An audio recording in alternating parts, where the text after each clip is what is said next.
Love you 3,000. And Habak 3,000 from UAE. Love you 3,000. Ti amo 3,000. Para kami dahil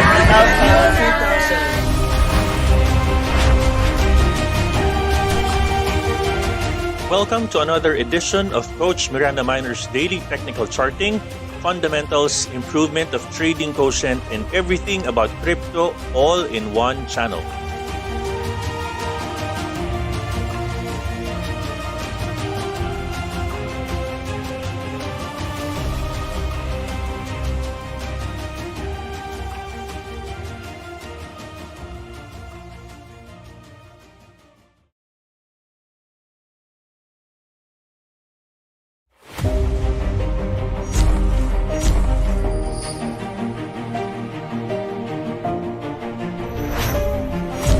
You need to take time to find your bread and butter trade.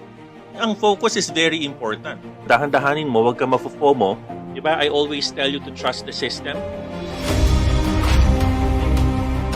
No, I want you to wait for a confirmation candle. Wait for this line to be broken. To never, ever do shortcuts in trading.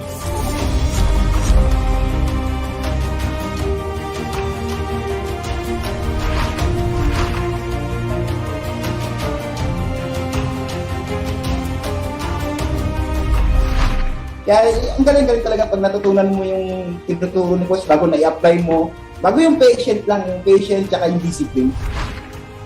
Si Coach kasi, he's not just a content creator. Talagang mentor siya. Pinaglalaanan niya ng oras lahat ng videos niya. Not for him, not to get subscribers, pero para matuto tayo, para maging profitable tayo kagaya niya. Sobrang amazing lang kasi konti lang yung taong gano'n na hindi madamot, na hindi niya sasalilinin kung paano siya mag-earn ng pera. Si Coach kasi mas gusto niya pang i-share yung blessings niya. Nag-decide ako ethereum po kayo, nag-enroll po ako sa inyo sa beginner class. Ginawa ko po talaga everyday 3 to 4 videos na sa YouTube ang pinapanood ko, tapos ninonote ko pa talaga lahat.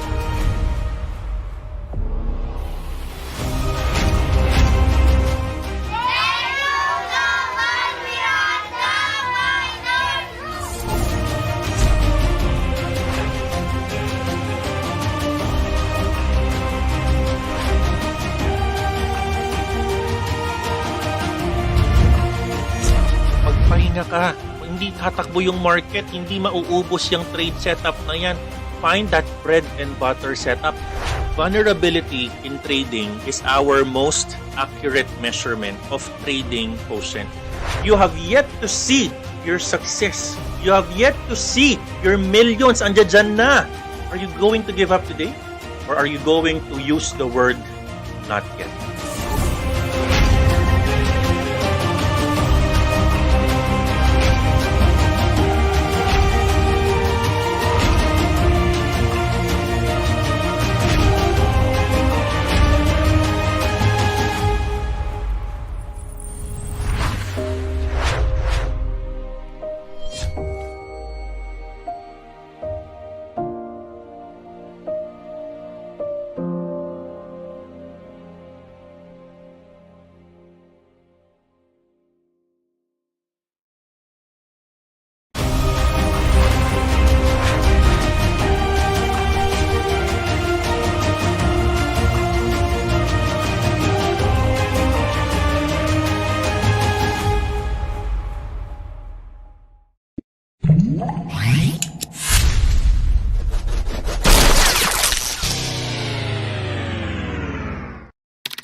I've been dreaming on in my head like I've seen it. A life worth living is a life with meaning. I'll do what I love till my heart stops beating. I'm feeding this demon. Got a taste, can't erase bitterness in my face. Work a job every day, take the dreams fade away like a God never changed. Hey Ka Miranda, nakita mo na ba yung bago nating website? Naku, we have added a couple of improvements in our faster and better website. Tingnan natin. So obviously, you can access this using the website that I just gave. And of course, you can actually just click on the courses that are available in our website. Pagka-click mo niyan, lalabas yung mga napakaganda mga course. Sisimulan mo lang yan in taking the beginner course. Siyempre, kukunin mo yung medyo malapit. For example, today is April 27. You just need to click on the upcoming May 6 to 13. Pagkatapos niyan, when you click on this course, of course, basahin mo kung ano yung nakalagay sa course na ito. What is it about? Obviously, dito ituturo natin kung ano ba ang ating Miranda Miner model of trading. Ano ba yung risk-averse portfolio creation? Tinuturo ko dyan yung standard deviations, yung Coach Miranda Miner trading system, yung tatlong system natin, naked charting, reporting, and of course, yung comprehensive assessment. No? Pagkatapos po nito, this is actually available in 21 calendar days. No? And this will automatically start once you purchase the course itself. Alright? Pagkatapos po niya, balik tayo dun sa course na pinanggalingan natin. Pipiliin mo naman ngayon yung intermediate course. Piliin mo yung May 21. Of course, pagkatapos ng May 16 to 13, piliin mo naman yung May 21 to 28. Alright, yan. Pagka-click mo nito, in case matapos ka ng maaga on the beginner course, you can already buy this intermediate course on May 21 to 28. Dito naman, tinuturo natin dito yung big picture, understanding the market. You know, we're going to talk to you about the 4 disciplines of an intermediate trader. Ano ba yung portfolio creation? Ano ba yung mga simple, easy to understand steps para malaman mo na hindi ka pwede pala nagtitrade ng sabay-sabay na na Bitcoin at pati yung mga correlated coins niya. Ano ba yun? You can learn it from here. And of course, ano ba yung big anatomy of the feast model natin, and then the 16 personality types of traders. Napakaganda niyan. Pagkatapos po nito, punta ka ngayon sa courses ulit. Punta kayo ngayon dyan, and you can actually try to go on the mentoring course. If I were you, I will already book for the mentoring course kasi medyo puno na. Actually, we're scheduling already for May and June. No? So at this early point in time, schedule nyo na yung upcoming mentoring ninyo. I-click lang ninyo dito yung mentoring course na available. No? Intermediate classes ito, yan. To enroll to intermediate. So ito yung mga courses kanina. Lalabas ka lang dyan. Punta ka ngayon sa home. When you click on home, babalan tayo doon sa mga available courses in the middle of the home page. Alright, antayin natin yan. Of course, babalan tayo dito. Let's click on the mentoring. Ito nasa gitna. Click natin ito. Select date. When we click on this, lalabas na dito yung mentoring course natin. This particular case is actually good for 4 weeks. 1 hour and 15 minutes per session. Yan. Enough yan, no, to supervise you and make some refinement on your knowledge. Medyo kung iisipin mo, matagal yan kasi one-on-one yan. Tututukan ka talaga in 1 hour and 15 minutes to validate your knowledge and the execution of our system. Yan. So, we're going to tailor fit that based on your developmental needs. No? Kasi iba-iba naman kayo ng developmental needs as a student. Alright, so yun ang ating course, and I look forward you visiting our very beautiful website, and maraming salamat, Kamiranda.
Hello, Miranda. I'm Mentor Rose. I'm Mentor Luke. Are you an experienced crypto trader and interested in cryptocurrency certification?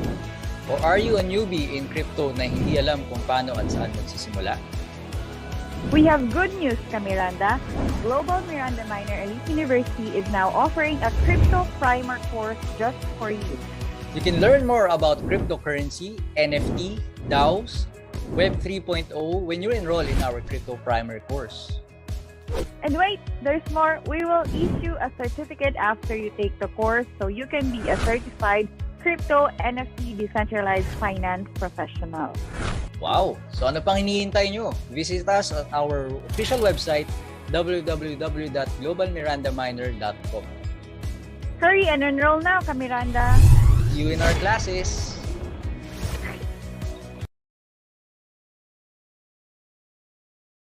Kahit ano mangyari ka, Miranda, ipangako mo sa sarili mo, you will never give up on trading. You will continue learning. You will put your eyes on the road, eyes on the price, eyes on the target. Andito lang kami. I will help you. You will be successful. You are successful.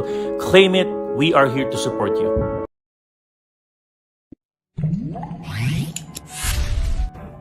Hi, Coach Miranda Miner.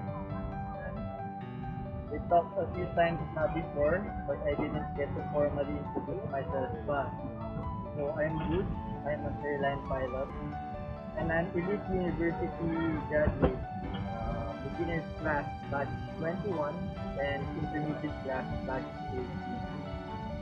I'm also a former mentee of my high school classmate and barkada, si Mentor Luke. I want to take this opportunity lang to thank you not only for teaching us a very safe and effective trading system, not only sa mga fundamental and technical analysis every night during live session, not only sa anatomy of fish and port creation ng intermediate class, but most importantly, I want to thank you, Coach, for teaching us good trading psychology na pwede rin i-apply in real life scenarios. Thank you always, Coach, for going the extra mile to help others. And sana huwag ka magsasawang tumulong sa and ayun lang. I love you 3,000 Coach, and shout out ko na rin yung buong Miranda community. I love you 3,000x Miranda, and magmahalan lang tayo at maging possible.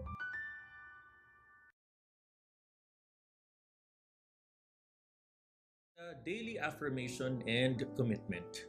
Ako ay isang disiplinadong crypto trader. I will always plan my trades.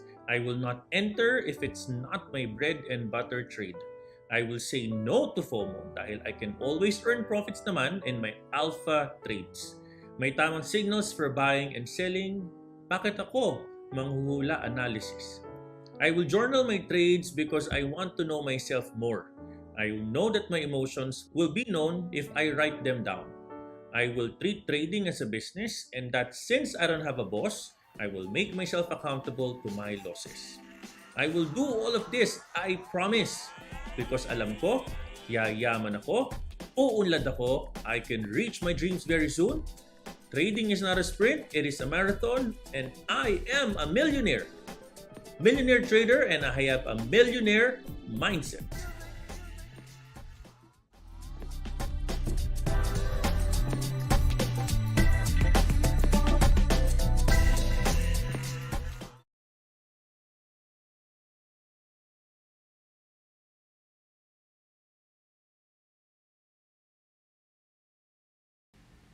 Hey guys, good morning, good morning, good morning, or good evening here in the Philippines. Just give me a second. My name is Coach Miranda Miner, and welcome to our Saturday edition, Saturday edition of our cryptocurrency technical analysis, fundamental, traders quotient, and everything in one channel. Nako, grabe. Woo! This is one of those uncharted territories, uncharted territories one of those uncharted territories kung saan we are seeing in front of our eyes, the trajectory of the coin. Sobrang volatile talaga ng coin, and obviously, what a great time to do our Ask Me Anything session, Miranda. All right? So, without further ado, type number 1 kung ready ka nang push through today sa ating discussion. We have a lot of great discussions today. Nako, umantabay ka. We're gonna be covering Ask Me Anything session sa ating Twitter, Discord, and Facebook. Actually, yung sa Discord medyo ubos na yung questions. Nasagot na natin halos karamihan. Pero, of course, titingnan pa din natin kung meron, no? And if you are new to my channel, please don't forget to click on subscribe and like this video para ikaw ay updated din for everything that's happening in cryptocurrency. Again, my name is Coach Miranda Miner. Tayo po ay nandito para magbigay sa inyo ng magagandang mga information para maging updated ka in cryptocurrency. All of the research ginagawa na po natin para sa inyo, para you are all updated. Okay? So, ngayong araw na ito, another special day because we're going to do a raffle of those very good-looking I'm gonna be doing a raffle of a XRP cap Binance shirt, no? And we're going to raffle Cardano tumblers. Ako, maganda yung mga yan. We're gonna be doing a lot of that maya, no? And then of course, tayo ay magkakaroon ng we're gonna be doing our question and answer today sa ating session. Actually, ino-open ko lang dito yung ating mga questions para tumuloy-tuloy tayo na on our question and answer portion. Okay? So, let me just also try to open our Facebook account. Okay? Sa mga nagtanong na sa ating thread, tuloy-tuloy na natin ito, no? At meron na tayong cut-off, no? Pero of course we cannot answer all. So we're gonna be having a cut-off today. Yan, we have almost 94. Yan, 94 questions yata or 94 comments in our Facebook Live. Okay? So without further ado, binabati ko nga pala lahat ng mga nakikinig ngayon sa ating video, mga nagko-comment. Maylene, nakita ko yung pangalan mo. Pronx, Bullet, Tropa Pips, Stephanie Rogers, yan, Carlo, Martin, Jacob, and lahat ng mga nasa chat room today, binabati ko po kayo. And of course, we're also gonna be doing some charting at this point. Okay? We're gonna be also doing some charting. And of course, FYI lang, no? I-update ko na rin kayo. Malapit na antabayanan ninyo ang paglabas ng P2P sa Philippines ng BingX, no? P2P in BingX. At BingX gave us an opportunity to become a merchant, no? Hindi yung corporation natin but on a personal capacity. BingX gave us an opportunity to become a P2P merchant in the Philippines. So, darating yung panahon, hindi mo na kailangan mong problema on trust issues. Kung meron ka mang trust issues on P2P, huwag ka na mag-alala. Magkakaroon na tayo ng P2P for BingX and someone's gonna be managing that for me. No? So yan. So salamat BingX for the opportunity and tabayanan nyo yan. And because, sinasabi ko yan because this program is brought to us by... This program is brought to you by BingX, the world's fastest growing crypto app where you could find your next crypto gem and where trading is made easy.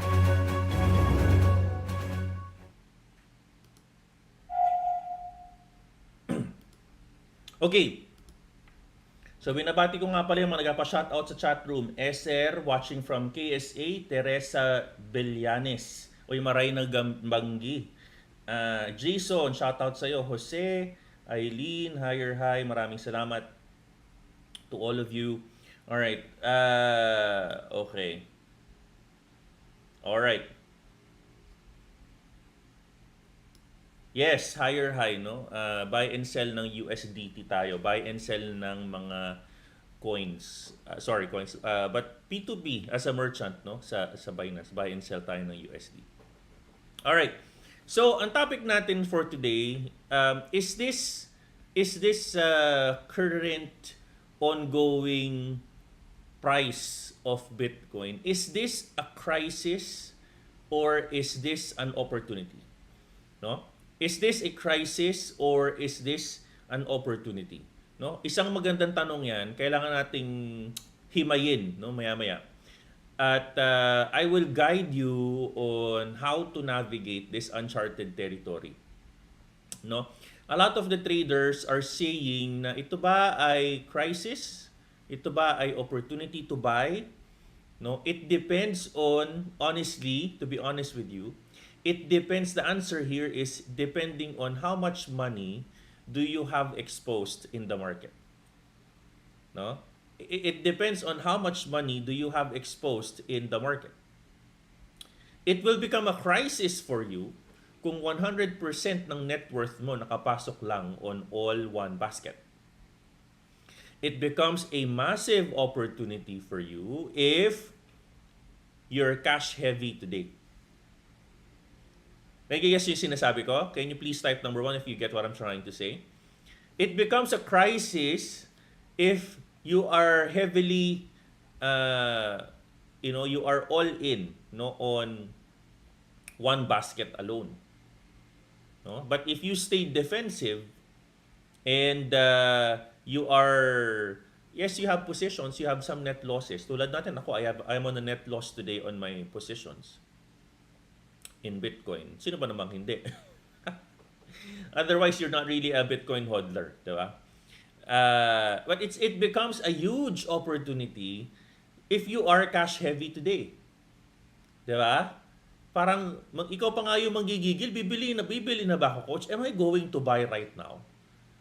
Nakaka-relate kayo, di ba? Parang if you think about it, you're going to be able to relate with me pag sinabi kong ako, biling-bili na ako, gusto ko na talagang bumili.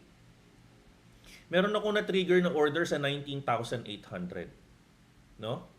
I have a small position there na tinrigger order ko.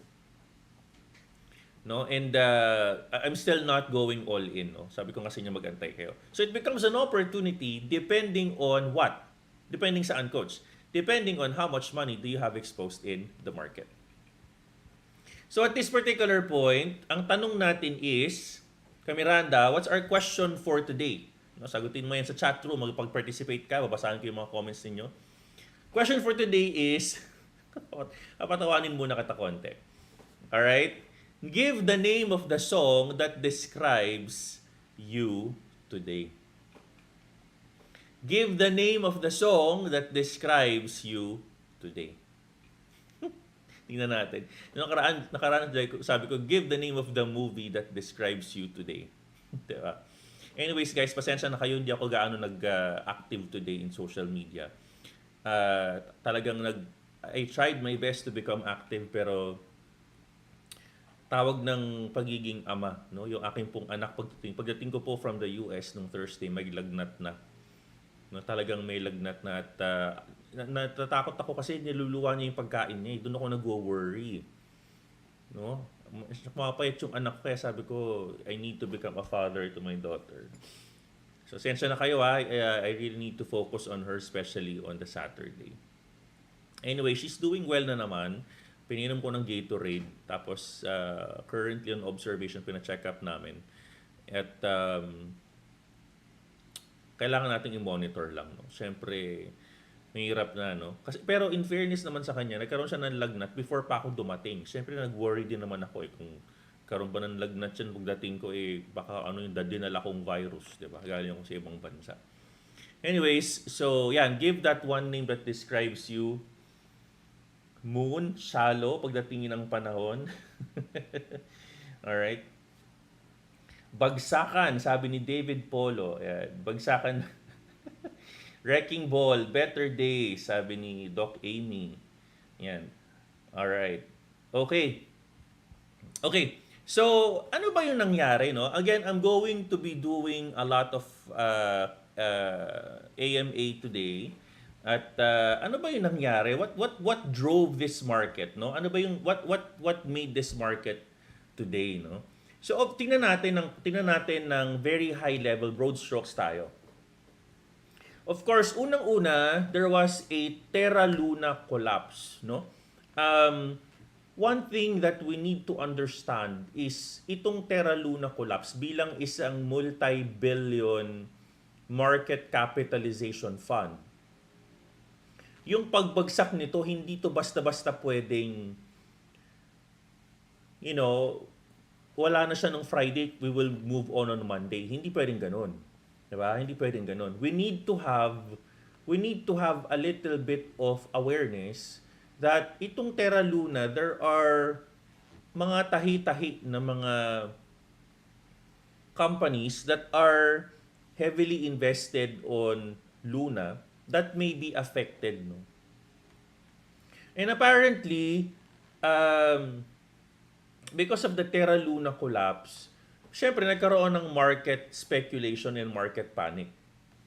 No, the market has panicked and the market ang inisip ng market, something F is going on, no? Something F is going on. So, nung nagkaroon ng market fear, heavy fear, uncertainty, and doubt, what happened was a very big company, almost, as far as I know, around 10 billion, based on one of the articles that I saw. Kasi medyo tago itong 3 Arrow Capital eh. When I visited their website, talagang tago sila eh. Yung about us nila, asset under management, either 3 billion to 10 billion eh. So, 3 Arrow Capital, the most recent problem na nangyari is based on what we saw, no? Nagkaroon sila ng mga margin calls and liquidation calls, no? Kasi may mga collateral sila na mayroon ng risk to get liquidated sa Block 5. And as I told some of you already, if you have loans, no, kung meron kayong mga coin loans, or normally you would need to put some collateral, no? At normally, mga kamiranda, if the price of the particular asset na kinolateral ninyo ay bumaba yung presyo, there's a tendency, in Tagalog, padaliin natin yung term, may tendency na maremata yung inyong loan. Kasi yung collateral ninyo, it's a volatile asset. It's a volatile asset, no? May naalala ko, meron akong isang natulungang estudyante para ma-redeem niya yung collateral niya. Kailangan niya mangutang. For example, ang margin loan niya, let's say, is 50,000 worth of 50,000 pesos, for example, yung margin loans niya. Tapos ang kanyang collateral, let's say, is 30,000, no? Ang collateral niya. For example lang to, no? 30,000. Ngayon, kapag ang presyo ng isang asset na niloan mo or na kinolateral mo bumagsak, at some point, kailangang maglagay ka ng extra margins, no? In your collateral, no? Para ma-maintain mo yung loan. Kasi syempre, mareremata yung kinolateral mo. Kumbaga, kailangan mong maglagay ka ng isang bagay na mapapatunayan mo kaya mong bayaran yung niloan mo. Nung bumagsak yung presyo, let's say, ng isang asset, let's say, nung kinolateral mo naging volatile, ibig sabihin nun, mareremata na yung niloan mo. Diba? Mareremata na. I'm trying to simplify it for you kasi ang alam ko marami sa inyo hindi pa nakakapag-loan, no? Hindi pa nakakapag-borrow, no? Of course may collateralization niya. So yun nangyari, ang ginawa ng Block 5, fini-release nila. Kumbaga they already liquidated the money. Yun ang press release. At hindi lang ito yung una. Actually, itong 3 Arrow Capital, sila ay investment company. No? Sila ay investment company at sumunod-sunod na. Pagkatapos nito, when Bitcoin fell at around 22 to 20K, dito na yung mga narinig ninyo Celsius, di ba? Si Celsius nag-withdraw limit si Babel Finance, si Finblocks si Finblocks kasi ang investor niya si Three Arrow Capital. So, ang nangyari, they were trying to limit withdrawals. And every time you do that, tatandaan ninyo that at some point, the market feels na may tinatago itong centralized or decentralized company na ito. Finblocks is in the business of earning from spreads. No?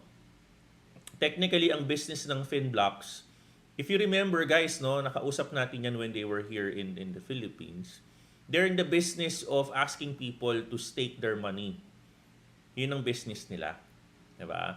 So, at the end of the day, bilang isang kumpanya, yung mga yan, ito ha, not necessarily Finblocks, no? Describe sa inyo yung trabaho ng mga kanyang kumpanya. For them to fulfill their obligation, to meet, okay, listen carefully ha, for them to meet their obligation na bayaran yung APY na pinaramis niya sa'yo, okay, kaya minsan maraming discussion ngayon that APYs will drastically go down eh. So, para mabayaran yan, lahat ng mga APY na pinaramis niya sa'yo, parang bangko yan. Mag-reinvest yan. Yung ininvest mo sa kanila na coins, they will reinvest that on a stronger ecosystem. No? I think Binance offers 20% today. Others even offer 110. So they're going to repurpose or reinvest the money that you gave them.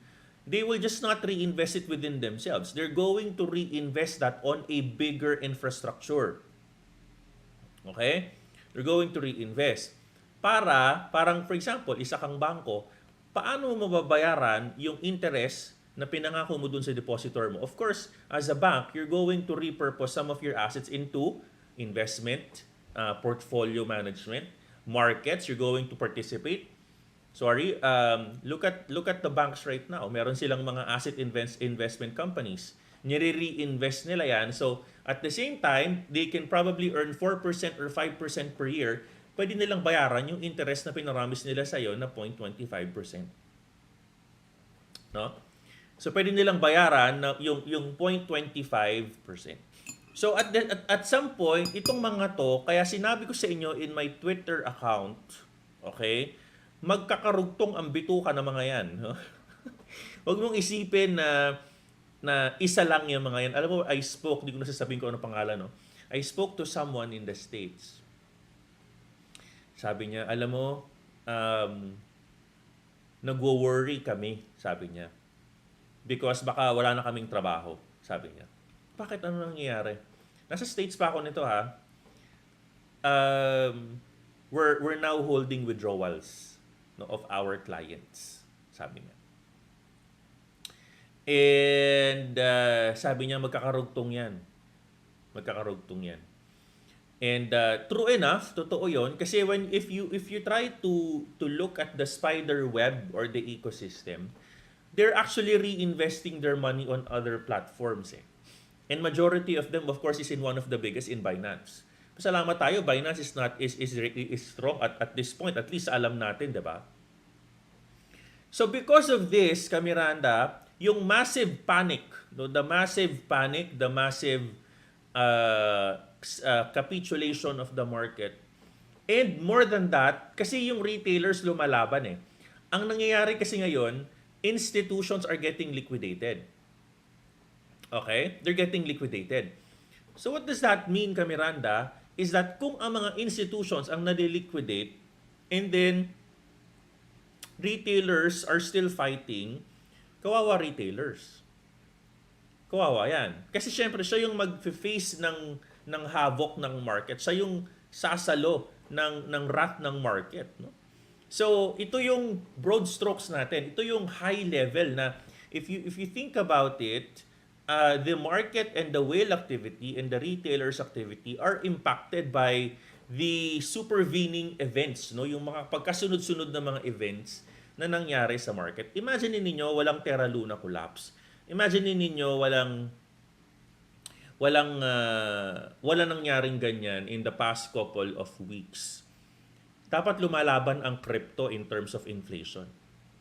Crypto should have been an inflation hedge and a store value. I think yung narrative na kailangan pa rin siyang inflation hedge, may mga ganun pa din, especially for the perma-bulls and for the maximalists, no? For the perma-bulls meaning forever bullish on Bitcoin. Pag bumababa yung Bitcoin, they will just add more positions. No? At yung mga taong yan yung mga taong well-diversified ang assets, no? Hindi sila yung all-in lang with Bitcoin, no? Kasi meron silang other assets that they need to be able to that they can still be able to put it out there. All right? So, let's quickly go on a raffle. Isang mabilis na raffle muna tayo ngayon. I would like to show to you, of course, ito yung thread na ating babasahin maya-maya. Miranda, comment your questions. And of course, in Facebook, ito yung comment, ito yung thread. Babasahin at we were gonna be reading all of this later on. I'm going to be reading the commentaries here on this particular thread. Okay? So, babasahin ko to mamaya itong mga to, all of this. And at the end of the day, I will try my best to answer some of them, although I cannot answer all of them. Isa-isahin po natin yung mga yan. And we will be definitely doing this AMA question as of... Kasi yung iba nasagot ko na rin naman. No? Alright? Okay. So, let's now go with raffle muna tayo. Okay? So, sabi natin, we're going to be picking a random winner. No? Random winner. The first raffle of Cardano Tumbler. Yan, Cardano Tumbler mananalo ngayon, no? Ng Cardano Tumbler na Miranda. Kapag ikaw ay nasa ibang bansa, gagawin na lang nating pera ang iyong mga panalunang price. Gagawin nating pera. So, we're going to give you the dollar equivalent of the price na pwede mo makuha. We're gonna be doing a raffle Binance shirt, dalawa, isang Ripple cap, isang Cardano tumbler, tsaka isa pang Cardano tumbler. Okay? Okay. So we're going to do a raffle right now in YouTube. Okay? Let's now do this. The first winner of a Binance shirt is 394 comments. Ariel Almedilla. Yan. Ariel Almedilla, congratulations sa'yo. You won a Binance shirt. Kukunin namin sa'yo ang inyong... You need to message me. Ibigay mo sa akin ang iyong address para ma-route namin sa inyo yan. Email me at coach@globalmirandaminer.com. Ibigay mo sa akin ang iyong name and then full address para mapadala namin sa iyo yan agad-agad ang iyong Binance shirt. Okay? Huwag kayo mag-comment ng welcome dito, guys. Okay? Alright. Another Binance shirt na panalunan ni...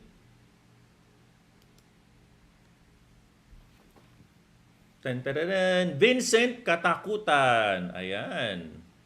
Vincent Katakutan. Email nyo ako, guys, ha. Okay, balik tayo mamaya. Mamaya na yung raffle natin. Meron pa tayong 3 prizes and we have another 20 USD prize. Okay?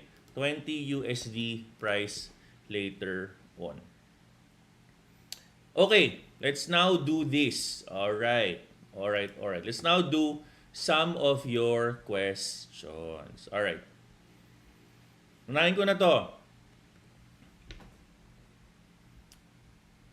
Okay. Paano daw ako nag-buy the dip? Maliit lang naman daw, pero I was thinking doing the same of your move para mas maganda pag umakyat siya ulit ng value, wala daw siyang pera ngayon, no? So pag walang pera, mag-ipon muna. Yun muna sagot ko sa iyo. Okay? So ito lang 'yon. Ito lang yung strategy natin. For example, meron kang let's say 100,000 pesos investments. Teka lang, another tab muna tayo. 100,000 worth of investments for Bitcoin. If the price of the coin, let's say the price of the coin hits a 20% drawdown, ibig sabihin maging 80,000 pesos, 80,000 yan. what I normally do is I sell some of my positions, no? I will sell 20% of my positions. I will sell, no? In this particular case, if I'm going to sell some of my positions, technically magiging mababawasan yan, ng another technically another 20% or roughly around less than 16%, no, ng units mo. Pag nabawasan yan, what I'm going to do, syempre 20% of 80 is around 16, Yung 16 is going to be parked on a USD or a stable coin. Magiging stable coin withdrawal ito. And then what I'm going to do in this particular case, i-identify ko, kung ano yung aking buying zone, So for example, the price here is 37,000. Sorry, let's make this 42,000. And then the new price becomes 30. This one I sold, let's say, at 40,000. Or sorry, kung 20%, let's say gawin natin itong 50,000. Demo purposes, I'm going to sell at 42,000 as an example. Okay? Mag-aantay ako ulit before I buy another. I'm going to buy a massive position.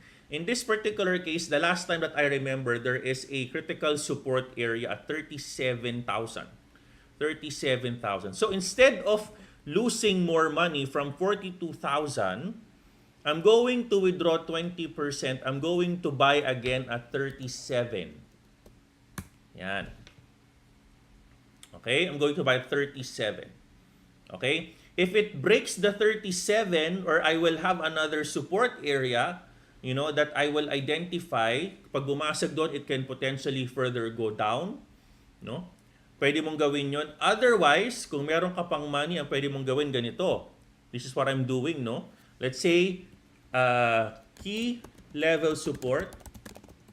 You have your 37, you have your 35, you have your 33, you have your 30, you have your 27, you have your 25, and then you have your 19.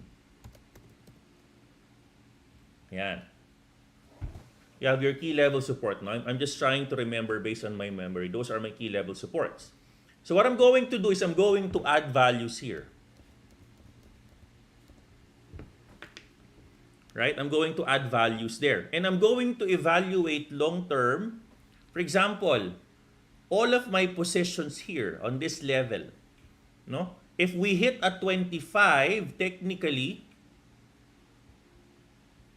kailangan mag-mathematics po kayo, mga kamiranda. Hindi tayo pwedeng walang mathematics dito. Kasi syempre, you need to evaluate your positions. Kailangan mo malaman kung yung mga wallets mo, okay pa ba yung wallet mo, blah blah blah, okay pa ba yan? Do you need to further add more Bitcoin? Ano ba kailangan mong gawin? At a net loss ka na ba? Kailangan mabawasan mo na yung bleeding? Anong gagawin mo, di ba?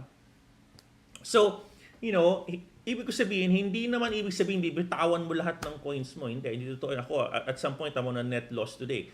Hindi ko pa rin binibitawan yung mga big positions ko. At the end of the day, a greater portion of my coins are still intact. So, pwede mo gawin, for example, average of 37, average, kunin natin itong tatlong yan. So, 35, Kapag 25,000 na yung coin at nabasag yan, at some point, you need to reduce some of your positions here. Diba? You need to reduce either 20%, 30% benta mo. And yung nabenta mo dyan, let's say nabenta mo dito na, let's say another 20%. 20% na nabenta mo, coming from all of your positions here, ito, pambibili natin ito. Okay? Pambibili ko ito, isasalo ko yan dito sa ilalim ng area na to. I'm going to buy within this area.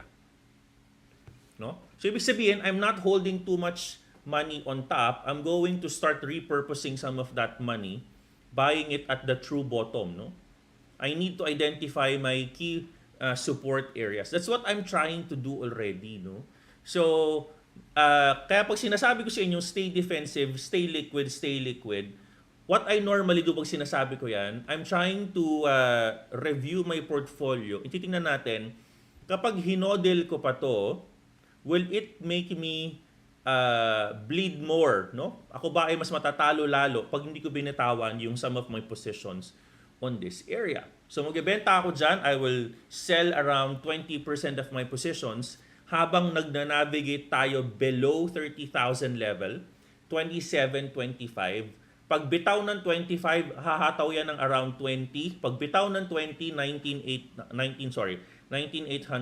Maghahanap tayo ng key level support kung saan ko gagamitin yung pera na yun, pambili sa ilalim. You know?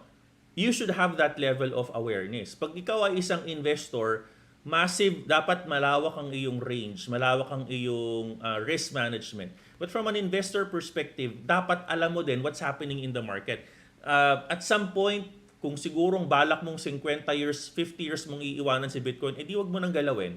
But if you would like to become smart in your investment, ang ginagawa natin, we're reviewing our current investment portfolio, how much is our loss already, ginagawa natin yan, and then we're trying to sell some of them. Sa spot market ito, hindi to futures market, guys.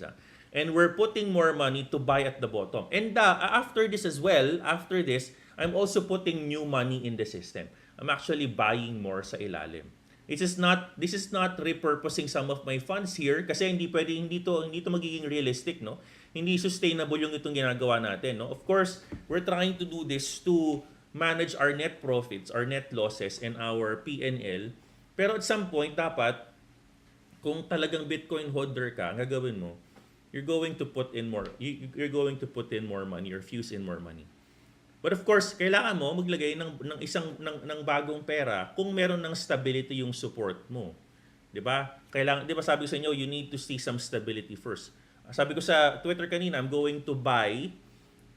I just need to see some stability on the price. Kasi again, hangga't hindi nagko-confirm, power of confirmation candles, hangga't hindi nagko-confirm on a one-day time frame na nag-bounce na, hindi pa yan magba-bounce. It would not yet go on a bounce. Okay? If you would like to learn to get to know more of this, I will try to find more time to teach on finer details.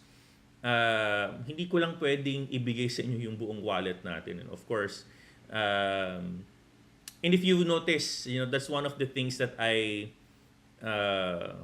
very, very mindful already, one of my friends who are into this business also reminded me that there at some point, as an influencer, I take responsibility on not overly hyping this community. Kaya I'm trying to strike the balance on what type of information do I share with all of you and what I can share and what I cannot share. Okay? So I'm just being very responsible. Ang dami ko na nakita ngayon na mga influencers na ngayon, as we speak, actually yesterday, ang haba ng rant sa Twitter. And we're here to stay and kailangan maging prudent tayo on what I'm sharing with you so you're not gonna be hyped. Kasi at some point, kahit sinasabi ko na huwag ma-hype, yung iba sa inyo nagpa-follow pa din. Diba? So, this is one of the strategies. Mag-move on na tayo, marami pa tayong questions. Alright, let's go to Twitter. Nakikita ba sa chart if may nagmamanipulate ng market? You would normally see that on whale activities.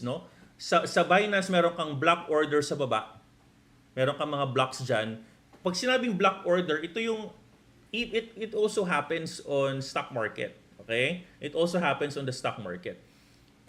Kagandahan sa stock market, may announcements sila. For example, on the trading day of June 18, let's say, June 21, Monday. Okay?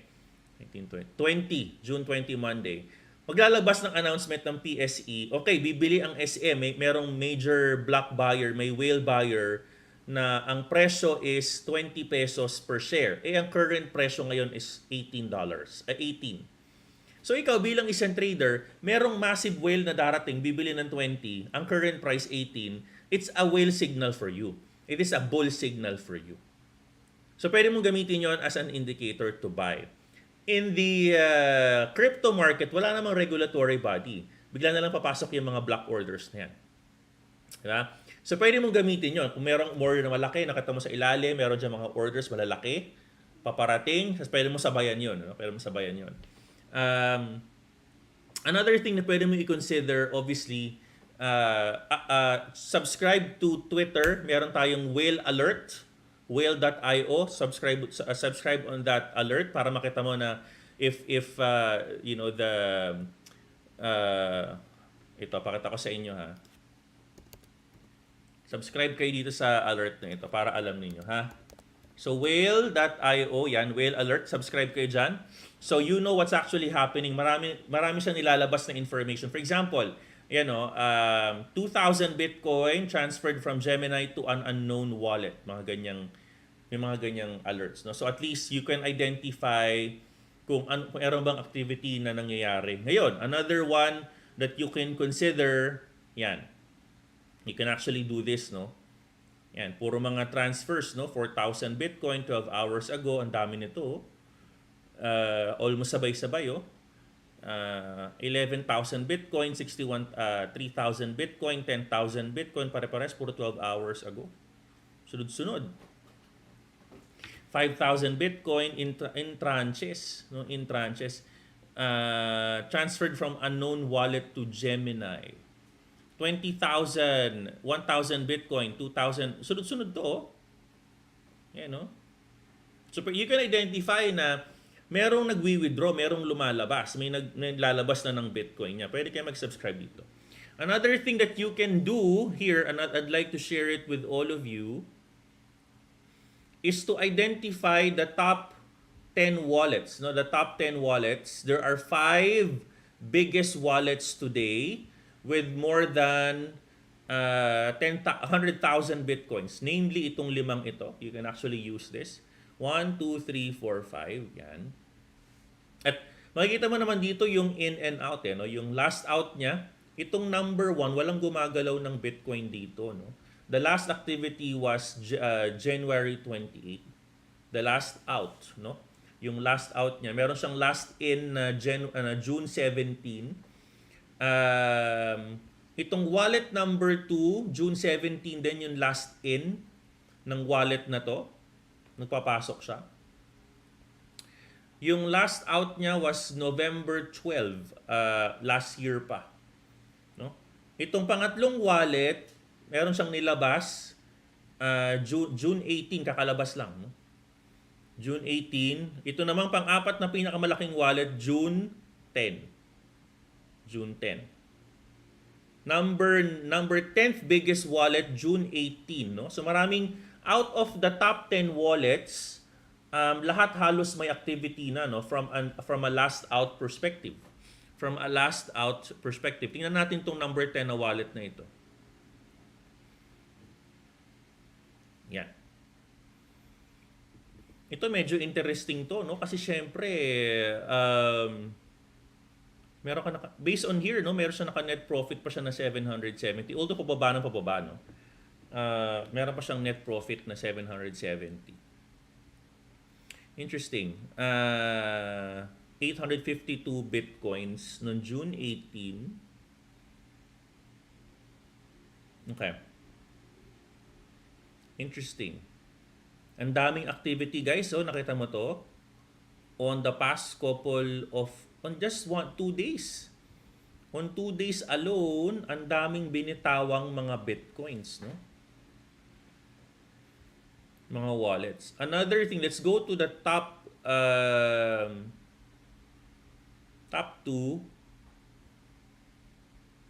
Ito namang wallet na to. Ito namang wallet na to, puro papasok. Hindi siya naglalabas, no? The last time na naglabas siya was November 12. November 12, medyo maliit, sorry. November 12 siya naglabas. Pero technically, negative 677 na siya, no? Kita mo dito. Bumagsak eh. Coming from 1 billion, currently negative 677 already.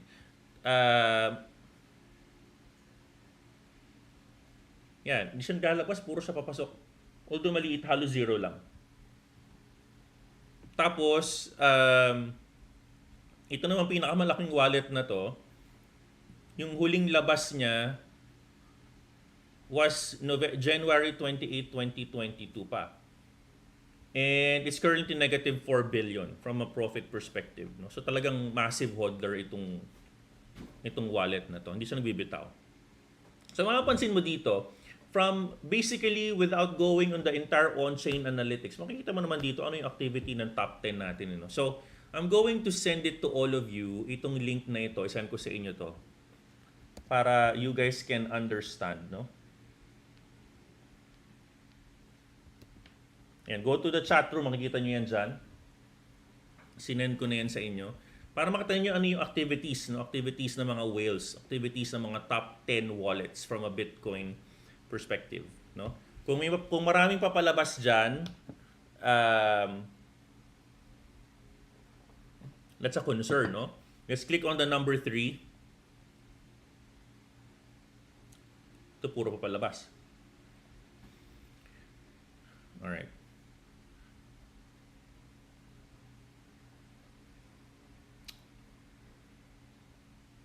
Okay?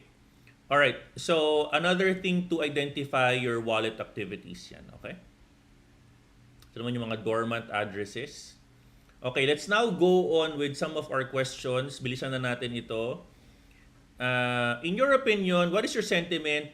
Is the 200 small moving average valid based on historical facts?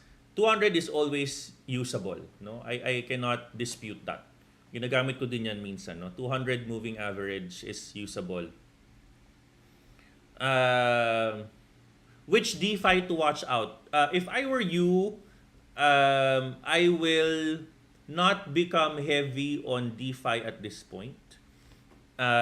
Based on lahat naman naririnig ko ngayon sa ating exposure doon sa consensus.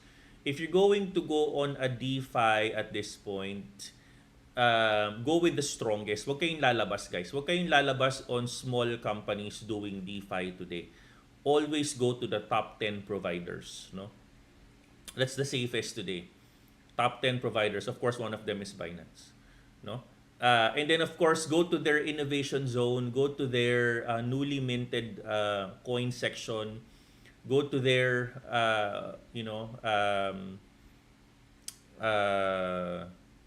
liquidity pool section and look for those that are hot. No? Ang suggestion ko sa inyo, i-follow nyo itong model na to. Uulitin ko ulit, guys, itong model na to. This one. I already presented this yesterday. Please. We need to be cash heavy today. Alright? Hold muna kayo, magdahan-dahan muna. Let the market simmer at this point. Okay? Bilisan natin. Gaano katagal pwedeng i-hold yung position sa standard contract sa BingX? Thank you po. Hanggat hindi ka pa naliliquidate, i-hold kung gusto mo siyang i-hold. No? Depende on your entry and exit plan. Alright? Ito, do they check on technical and fundamentals? Board Crazer, tama-tama yung binigay niya sa aking question because I was also discussing this. No? Nasagot ko na for the most part. In my own opinion, itong mga big hodlers, they are merely stewards of the coins. No? I don't think they really heavily rely on pure TA. I think they rely on market trends. And I think they rely on TA only for the purposes of... Kasi if you look at the charts right now, makikita mo yung charts ngayon, we're already naka-day time frame ako, Miranda, ha? Naka-day time frame tayo, no? We are already on this zone, eh, no? If you are going to look at this area, tanggalin ko na to, mga tatlon to. If you're going to look at this area, hindi dito na tayo, Miranda, no? So, I think they are quite familiar with some of the major support areas, but I don't think sobrang nagti-TA yung mga yan araw-araw. I don't think so. Yan. If you think about it, one of our value, no, our all-time high way back January of 2018 we're already way below that. No? We're already way below our all-time high performance. No? So, andito na tayo ngayon. No? So, technically, I think that's one of the things that they are going to consider. Okay. Oy, bibili ng Ethereum. Ethereum is very highly correlated with Bitcoin at this point. Magantay tayo po ng stability ng market. No? When I say stability, let's have this market find its support muna. No? Kasi nung nasa 20K, 21K, sinasabi din naman natin, wait, buy on the 19, have some brave money on the 20K, but wait for a consolidation. No? For us to see. Diniscuss ko na po sa inyo yan, Miranda, no? Sabi natin around end of June. Ito po yung sinasabi nating dalawang area that can potentially help you clarify. One, itong green area na to, and then number 2, itong area na to, no? Before tayo mag-assume that the market is going to reverse, okay, before tayo mag-assume that the market is going to reverse, before tayo mag-assume ng ganyan, we need to understand ano ba yung ating tinatahak na potential trend resistance breakouts. And based on the time and motion analysis, we're talking about earliest is gonna be end of June up until end of July. Yung latest is gonna be around mid of quarter number 3. No? So wag tayong mag-assume that this particular capitulation of the market is going to reverse agad-agad pataas. That's wrong. That's a wrong mentality. Wag tayong gano'n, no? Wag tayong magma-mindset na buying the dip. There's always a way to buy the true dip. There's always a way to find a true dip. Kung yung ginagawa nating brave money positioning, ginagawa nyo yan to participate in the market. Pero yung position sizing nyo dyan, hindi yan dapat nag-all-in kayo. No? Hindi dapat kayo nag-all-in. 5%, is okay, to buy a position on that level. Hindi ka naman iiyak ng 5%. Hindi ka iiyak ng 5%. Alright, let's now go on. Nasagot ko na itong iba.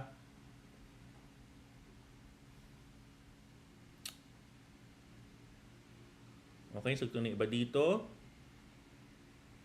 Okay. PSE investments, no? 50%, guys, for Philippine Stocks Exchange, ang recommendation ko sa inyo, babalik tayo doon. Pag mga ganito kasi mga panahon, investors go back to the old world of doing fundamental analysis, because during these times of uncertainties in the stock market, who's going to survive is always going to be those big market caps, no, yung mga malalaking mga capitalization. In the Philippines, nakikita ko ngayon, no, based on my analysis, Converge is an attractive stock. Couple of things. Number one, from a valuation perspective, currently on a below 15 P/E ratio yan. Very attractive valuation. Number two, from a long-term perspective, I don't think internet in the Philippines is something that we have already exploited that much. I think the Wi-Fi and the data penetration in the Philippines is something that is yet to be more pronounced, unlike other countries in Southeast Asia. Meron pa tayong pwedeng paglagyan ng napakaraming mga cell sites and internet connectivity, especially in the barrios. So from a valuation perspective, I don't think a 20 pesos price for Converge is the last all-time high that we will ever see. Tumaas pa around 30 plus pa yan eh. But currently the price is on a very attractive valuation for me. For me, that's a good valuation. Another thing that you need to observe, media monopolies, media monopolies in the Philippine stock market. You need to understand that there are current media monopolies right now. Nawalan ng competition sa GMA. GMA keeps on adding more good episodes in their menu or platforms. Tingnan nyo yung kanyang fundamentals. I think at the current price of 11 pesos, pwedeng maglaro around 10 and 9 yung kanyang pwede mag-retest ng that level. But I think long term, if you think about it, on the next 6 years, I don't see I'm being very honest with you, I don't see an ABS-CBN being revived on this administration. So looking at it from a 6-year perspective, 5-year perspective, I see some good valuation for some media monopolies at this point. No? So, and at this point, pag short term naman kayo, hindi kayo mga 5 years, 3 years, hindi kayo gano'n mag-isip in the stock market. Short terms right now, hide on your defensibles, no? Hide on your utilities. Hide on your utilities, no? Hide on your, maghanap kayo ng mga utilities, water, electric, no? Hide on those types of stocks if you just want to ride, no, on the events of the market. So yan ang pwede kong masabi sa inyo on an elevator speech standpoint. Okay? Meron pa ba ditong di ko nasasagot? Teka lang. Posible bang iban si Binance in the Philippines? Merong article si Terry Ridon, no? I think he is the convener of the InfraWatch. Sinagot ko na yan, tingin ko dapat tama yung ginawa niya. I think it's good that someone is asking the right questions. But then again, let's wait for Binance to react. I think ang comment nila based on what we read on the media is they wanted to talk, no? Gusto nila makipag-usap doon sa nagko-complain yata, no? So let's get to see, but I think it takes a lot of government machinery to block an IP address, no, in the Philippines, no? Mabibilang ko sa kamay ko ang nagawa natin ng ganyan, no, that we're able to block. Parang actually, for example, other countries are doing it already in India. I remember when I was in India, may mga IP address ka na hindi mo talaga pwedeng i-visit na. No? I remember MySpace back then cannot be accessed in India if I'm not mistaken. Pero in the Philippines, mabibilang ko sa kamay ko, no? Of course, mga porn sites, hindi pwede yan. Alam ko, they're regulating it already. It takes a lot of machinery from the government. And I think the government right now is focused on the current transition of the government. No? So, this will take time. No? And otherwise, mapick up ito ng isang government agency, babantayan natin tong issue na to. No? But at some point, I think, ang laging sagot naman ni CC dyan, we have yet to receive the complaint. No? We have yet to receive the proper complaint. Ganyan ang kanyang, although maganda yung narrative nung nag-complain, nakita natin, maganda yung narrative niya. Okay. Upon journaling my trades with 70% win rate, napansin ko maliit yung win pero mataas deduct ng loss. Go on a higher margin. Go on higher margins. And then, saan ka ba nagtitrade, Clifford? Can you please comment here? Saan ka nagtitrade, no? Alright.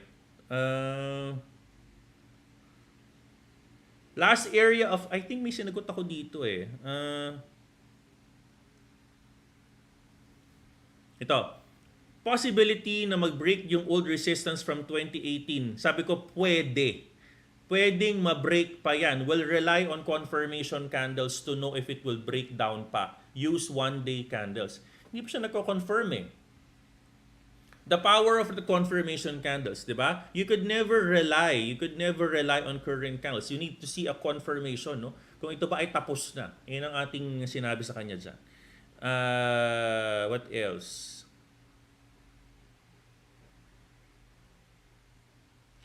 Ito.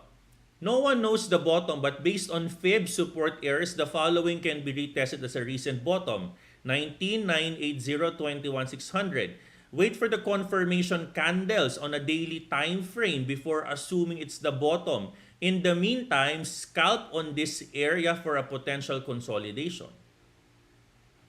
3 days ago. 3 days ago. All right? Okay.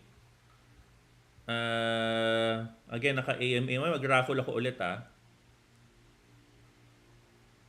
Okay pa din ba ang GPU mining now? Dudes, hindi ko alam kung yung tanong mo is it profitable or is it on technical side? Pakilinaw yung tanong. No? But from a profitability standpoint, of course, medyo pangit yung sentiment ngayon all over the place. Hindi lang ng mga traders but also the miners. No? Siyempre, maliit yung value no, ng mga coins today. I think Ethereum went down below 1,000 level. No? how to find a coin na masasabing good for scalping. Punta kayo sa coin market cap. Actually hindi. No, wag na. Ang ito gawin nyo guys, para mahanap nyo yung good for scalping, ito yung gawin ninyo. Sa mga estudyante natin, alam nyo na to, Miranda. Ito, kunin ninyo yung may malalaking mga standard deviation. No? Kunin nyo yan. Actually, need to updated. Let me get the updated one.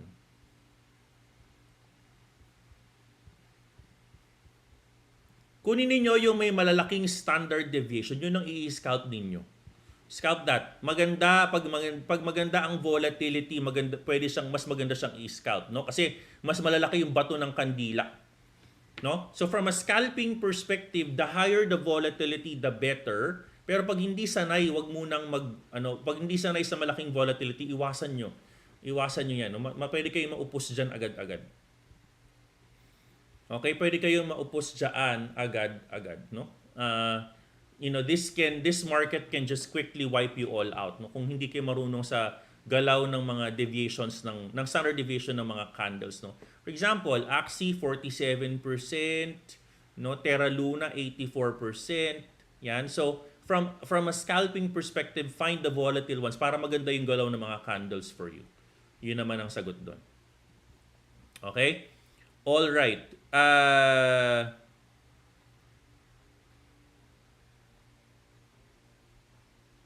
Annette Diaz. Okay. So, paano ko i-explain sa kay Miss Annette to? Kamusta na Miss Annette?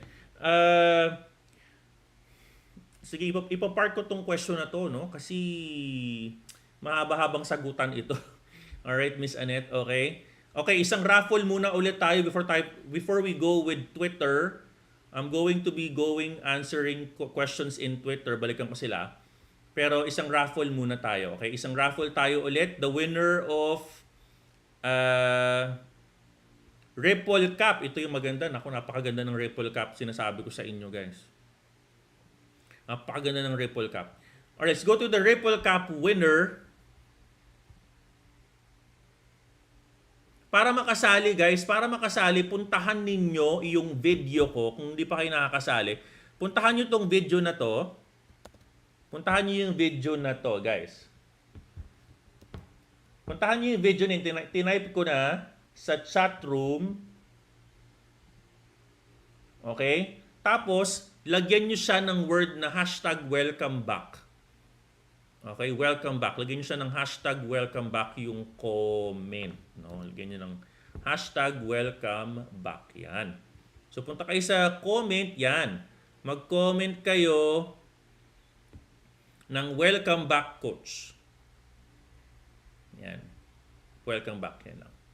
Okay, lagyan nyo ng comment, ha? Alright. So, winner of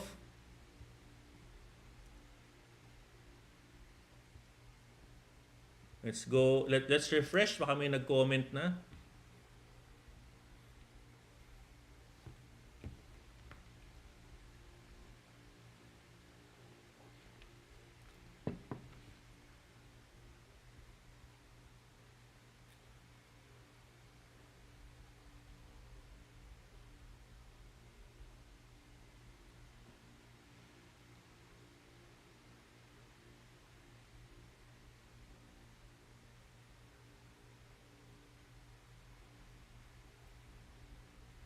Okay. Okay, let's now go on with Maricel Briones. Nako.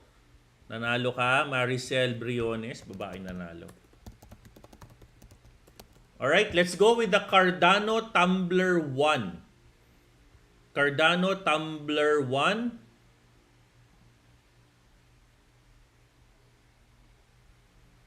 Ako, sino kaya to? XX Pubs.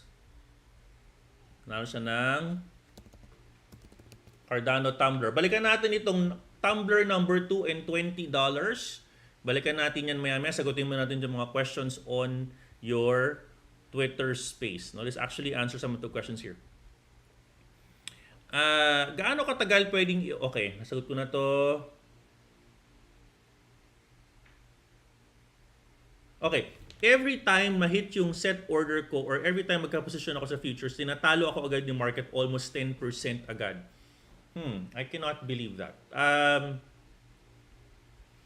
Can you message me? Message mo ako in Twitter, tingnan ko yung mga charts mo. I wanted to see. Pakitaan mo ako ng charts, yung buong chart ha. I wanted to see how are you executing your orders para magbigyan kita ng feedback. Okay?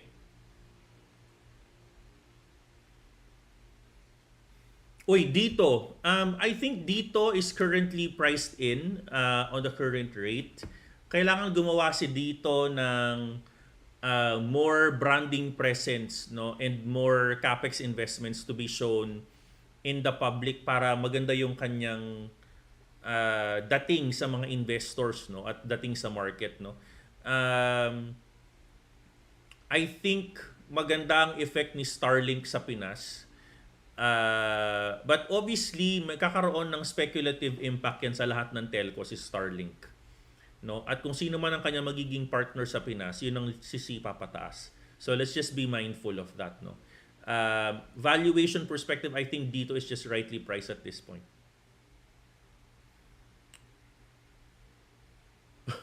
'97 Constitution yung tanong sa akin. No? Hindi ko muna sasagutin to, Kelly. I will not go to politics, ha? Alright. Coach, what is Fed and how Fed and global recession will affect the market? Okay. Good question, Aldrin. Fed is a government institution in the United States na nagdidikta ng monetary policies. No? Are they going to print more money, measuring M1 and M2s? Are they going to drive interest rates to be higher? Yun yung kanilang kapangyarihan. No? And whenever they say na kailangan nilang i-increase ang interest rates, everyone else will follow. The entire economy will follow. Yun ang trabaho po nila. Okay?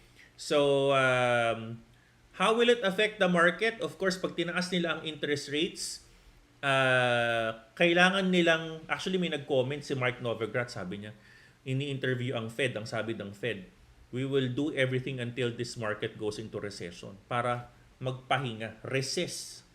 Magpahinga ka. Kumain ka muna. Diba? From the word itself, diba gusto niyo ng bata kayo? Mag-recess kayo. Magpahinga kayo. Wala munang market activity. Demand destruction. Yan ang trabaho ng Fed. Kailangan pahinahunin yung ekonomiya. Ngayon, pag pangit naman yung ekonomiya, papalakasin naman nila yan by pumping more money, printing money, doing ayuda, what else? Lowering down interest rates so people can borrow, blah, blah, blah. So, yun ang trabaho nila. Trabaho nilang labanan ang inflation. No? Inflation. Sa Philippines, mabilis lang ang ginagawa natin dyan. In the Philippines, we don't normally resort on, well, we do, as a matter of fact. But as far as I know, I know some administrations, ang ginagawa nila, nag-i-import sila ng pagkain. Kunwari, mataas ang presyo. Atin lang to ha. Mataas ang presyo ng baboy. Mag-i-import tayo ng baboy sa ibang bansa. Okay? Mataas ang presyo ng sili. Naabutan nyo ba yung sili? 1,000 pesos per kilo. Naabutan nyo ba yun? Kaya galit na galit si Villar yung senador. Galit na galit siya eh. Yung bawang, inabutan nyo ba na pag halos 300 pesos ang isang kilo ng bawang? Apparently may nag-hoard ng bawang. Diba? I mean, yun yung mga bali-balita. I don't know the names behind those, but yun ang bali-balita. So, mag-import tayo, sige. Bahala kayo sa buhay nyo. Hindi nagbagsakan yung presyo ng gulay sa merkado kasi ang dami mga mas murang pumapasok na mga gulay. The problem is right now, we cannot always do that because those countries where we are importing those agricultural products, they have their own demand. Diba? Okay. Question, paano malalaman na magkakaroon ng pullback retest ang candle after mag-CCC? Good question. Two things na tandaan mo yan. Number 1, merong immediate na nakaabang na resistance. Number 2, there's no volume. Okay? Meron nakaabang na resistance, meron nakaabang na 618, and there's no volume na meron on that. Or mali yung trend line na ginawa mo. Okay? Alright. Anong pinagkaiba ng lending sa staking? Lending, obviously, you are the institutions are the ones that are lending. Staking, ikaw yung nagbibigay ng pera. Ikaw nilalagay ka ng pera. Parang in Tagalog, time deposit mo yan. No? Time deposit mo yan doon sa ecosystem. Coach, sa tingin nyo ba mas nakasama yung Bitcoin ETF sa pag-crash ng crypto ngayon unlike a year ago? I don't think so. ETF is an entirely different market instrument than the Bitcoin OTC. Iba yan, magkaiba yung dalawang yan. Kung meron mang effect yan, it's more of the perception. More of the perception. Coach, any tips na, sa mga beginner na busy sa work at hirap makahanap ng time for trading? Make time for it. Make time for it. Medyo blunt yung sagot ko, no? Pero you need to make time for it, Miranda. 1 hour per day is okay. 1 hour per day is okay. For the spot market, would you recommend going big or on alts right now? Yes. Yep, trade alts right now. This is what I said, 30% altcoins trading, guys. 30% altcoins trading tayo. Trade your alts. Mas maraming magandang alts na i-trade ngayon kaysa kay Bitcoin. Huwag nyo munang i-trade si Bitcoin. Bitcoin is gonna be an investment for you. No, but from an altcoin perspective, from a trading perspective, trade your alts. Possible multi-year bear, yes. Yep, I agree. We can see actually we can potentially see us staying within this territory. Kapag hindi pa we're going to do some TA for all of you, no? But I don't see right now, again, ulitin ko ulit yung narrative natin, para itong snake na lumulon ng baboy. It will take time to digest. Hindi mabilis makalabas sa ganito. At an average recession, okay, from a bear perspective, over the past 100 year, I'm talking about the stock market, or over the past 100 year, an average of 13 months, a bear market can happen. 13 months, 14 months average. The exceptions are World War II. World War II is an exception. Mas mahaba ang bear market during those times, no? But for the past 100 years, a bear market can run within 13 to 14 months, no? After that, the market can recover. So we are officially on a bear market. Let's do the math. We're talking about 2023, end of 2023 for our market to recover, no? I'm just being very, very honest with you. We cannot control these types of fundamentals. Kahit sabihin natin we need to be bullish on Bitcoin, but the market, it is what it is. No, the market is reacting. The market is the ones that we need to follow. We cannot fight the market, Cameron. Hindi na pwedeng kalabanin yung market, no. All right. Okay. Nag-attend po ako ng live nyo kanina. Ask ko lang po kung paano nyo nalaman na babagsak ang Nasdaq, etc. Hindi po nag-open na ang market. Gusto ko din pong i-add sa technical analysis. Manood ka na lang, Sib. Nood kayo ng live ko.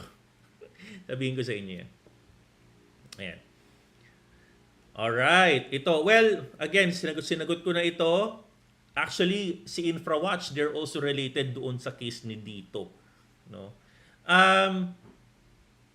Alam mo, honestly, sa totoo lang, ito yung posisyon ko dito. No?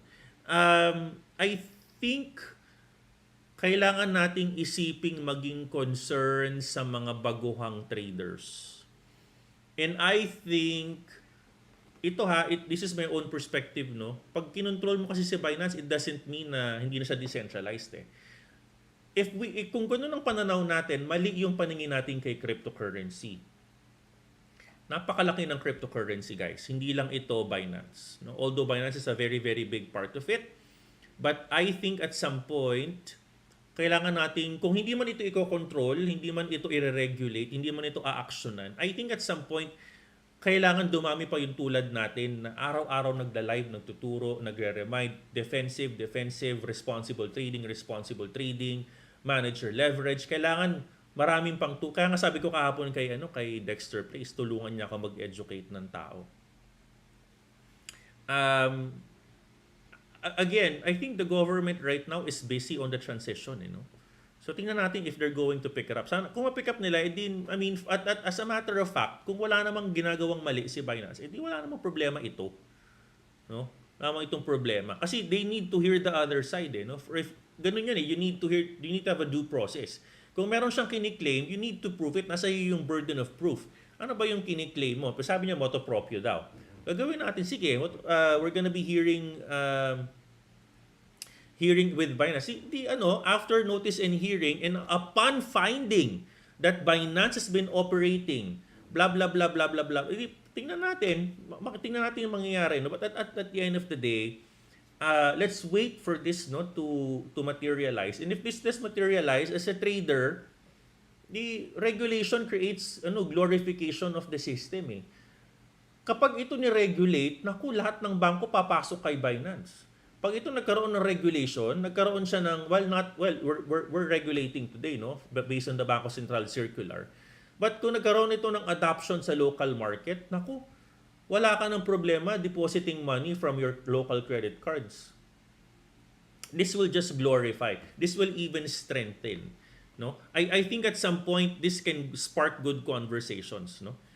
With the market today. So antayin natin ito, guys. No? Ayun ang masasabi ko dito sa tanong na ito.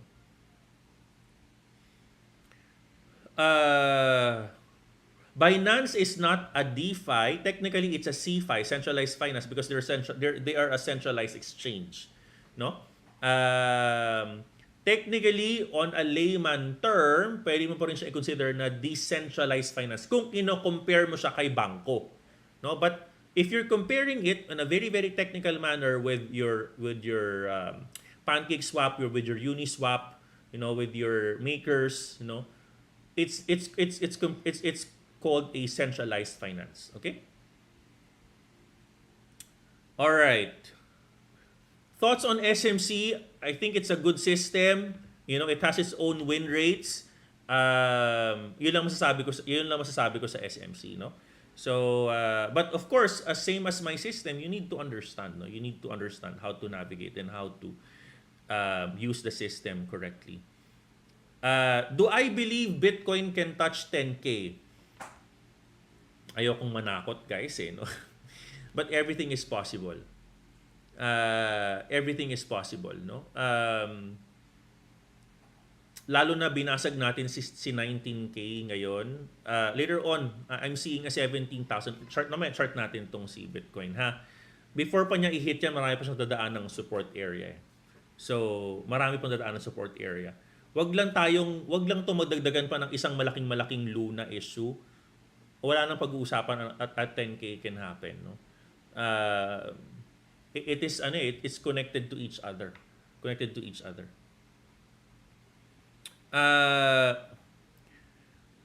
Vance, wag ka muna mag-hodl on futures ngayon, no? I want you to do scalping muna. No, Vance Ryan, okay?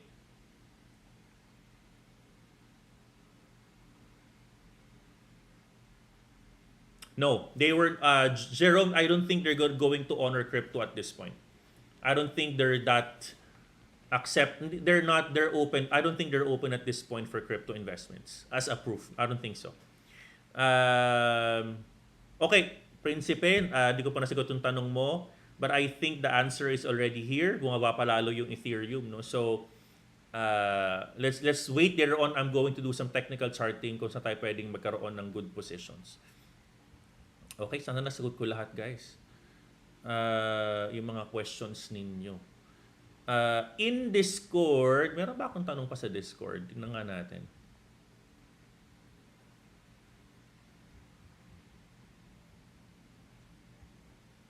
Okay. Parang wala ng questions.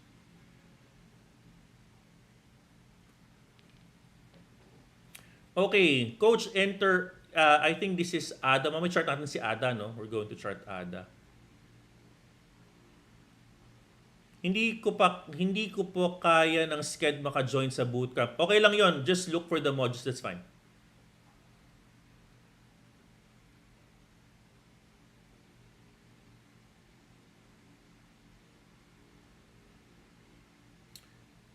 Uy, salamat. Coach, super thankful. Nakinig ako sa post mo on ADA. Nakasungkit ako ng 30% kahapon. Uy, congratulations. Ha?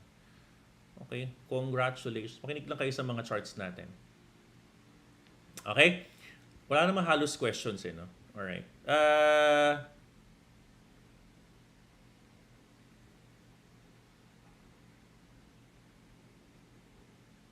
Yep. This is correct. Tama ito. Actually, hindi pwede ito, correct. Tapos nagkaroon siya ng little bit of a sideways movement here. Sinopla siya ng previous resistance. Bumaba. This is actually an intermediate class, no? Kaya nagko-comment lang ako dito. Intermediate class itong estudyante na to siguro. Kasi tinatanong niya sa atin kung tama. Tama. Tapos very long consolidation na siya. Okay. All right. Ang dami natin diniscuss today. Another raffle tayo. Another raffle. Okay. Let's get a raffle going. Let's go on Cardano Tumbler number 2.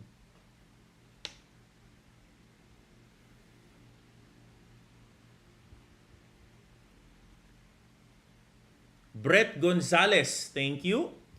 Nanalo si Brett Gonzalez. Email nyo ako guys para mabigay ko sa inyo name and your full address so I can email nyo ako sa coach@globalmirandaminer.com para mapadala ko sa inyo. Before tayo mag-end today, I'm going to be doing a raffle for $20 or 1,000 pesos sa maswerteng mananalo maya. Okay? Okay, let's now do our charting for today.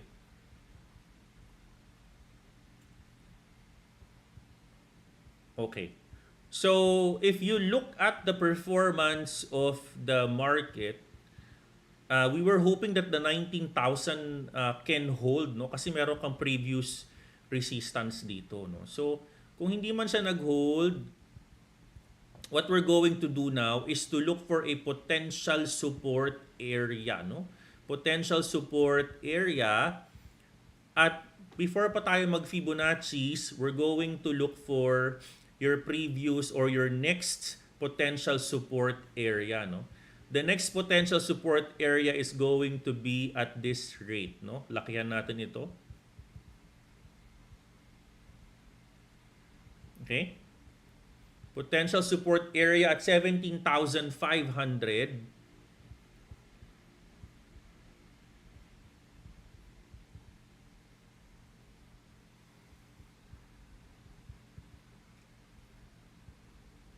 Okay, within the $17,000 territory, may nakikita na tayong support area dyan. Within the $17,000 territory, no? Okay?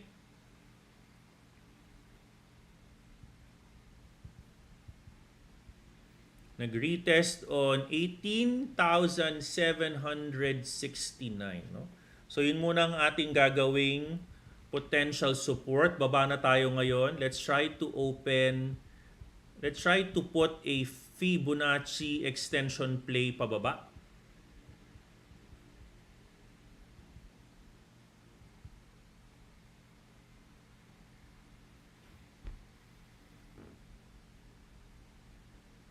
Okay, sumalo pa si 0.786 Fibonacci line sa kanya. Medyo malayo na to, so we're not gonna be using this. Let's try to revisit our oscillators. Meron tayong napakahabang right hand. Let's get our momentum indicator.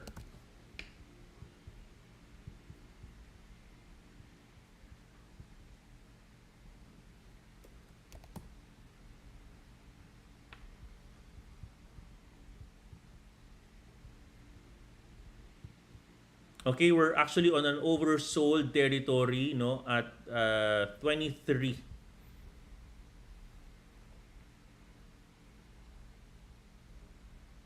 Okay.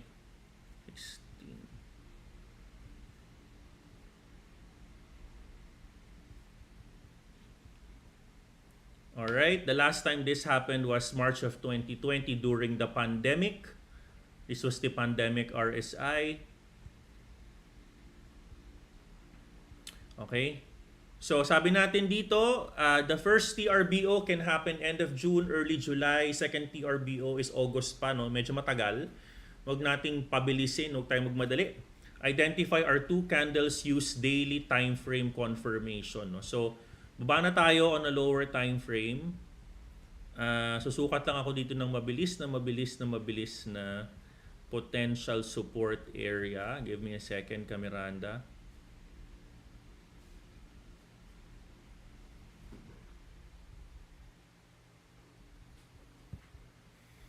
Okay.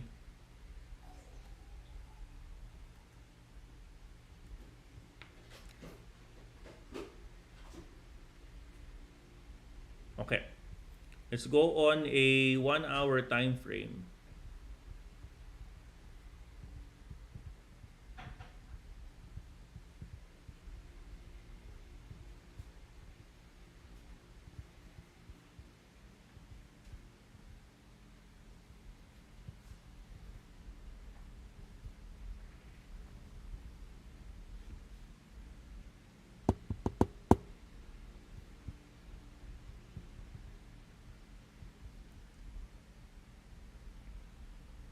Intraday.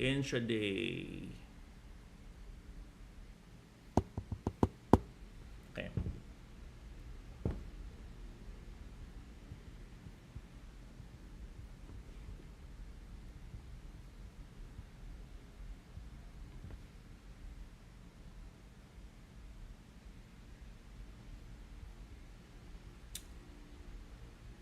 So, hindi pa siya you know, I'm not seeing any bounce at this point, no? Kasi, I mean, at the end of the day, I don't see yet I don't see, no? From a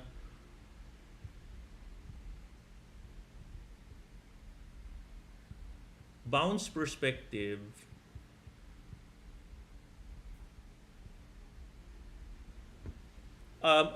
you know, good indicator for RSI. MACD is not telling me any good signs of relief yet. Candles are not confirming yet, no? So pag ganyan, hindi pa nagko-confirm, you know, hindi tayo pwedeng mag-assume na on a big time frame tapos na tong laban na to, no? Hindi pwedeng ganun. Hindi pwedeng ganun na tapos na tong laban na to. At the end of the day, this can potentially still retest another support area. Kaya ulit kung sinasabi sa inyo, Miranda, even on my Twitter, hindi pa tapos itong laban na ito. Magantay lang tayo. I'm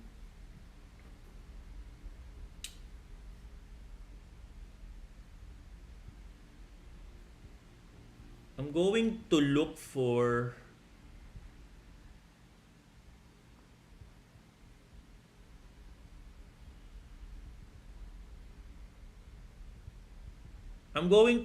a mag-aantay ako dito na kasi strong yung support niya dito no. Pag ito nag-open below 19,822,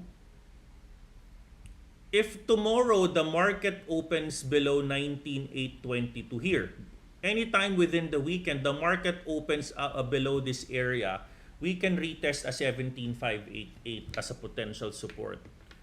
You know, ayoko munang magsabi ngayon ng 10,000, no? Marami pa siyang dadaan ng support area. No? But that's potential to happen. No? Everyone is very scared right now. No? Pero kung ikaw ay isang investor na, again, you are cash heavy, hindi ka matatakot, it's an opportunity for you. Babalik ka dun sa argument natin na, is this a crisis or is this an opportunity for you to buy? Okay? At this particular point in time, Miranda, ayokong mag-experiment ka on other coins. No? Gusto kong mag-stay ka doon sa, pag everyone is very doubtful, minimize your decision making. No? Huwag kang sobrang daming dinidecide. If you are charting an uncharted territory, I want you to, even on real life, if you are on your unfamiliar territory, you need to reduce your decisions. Kasi the more decisions that you do, the more that you have an opportunity for error. No? So, I need you to limit down or limit your space for decisions. No? I want you just to observe this market. I want you to just observe, let this market breathe, pagpahingahin mo muna, let the market confirm a potential support at magantay tayo. Walang bayad ang pasensya, guys. Walang bayad ang patience, no? Mahal ang magkamali. So, sa mga pumasok on 19,800, you know, that's okay for me, no? I also have an entry position on that area. If the market opens below 19,000, if the market opens below a 19,800 territory, if a one-day candle opens below here, which means that there's a prison break candle, we're potentially looking at the 17,588 as a potential support at this point, no? Potential support at this point. Okay?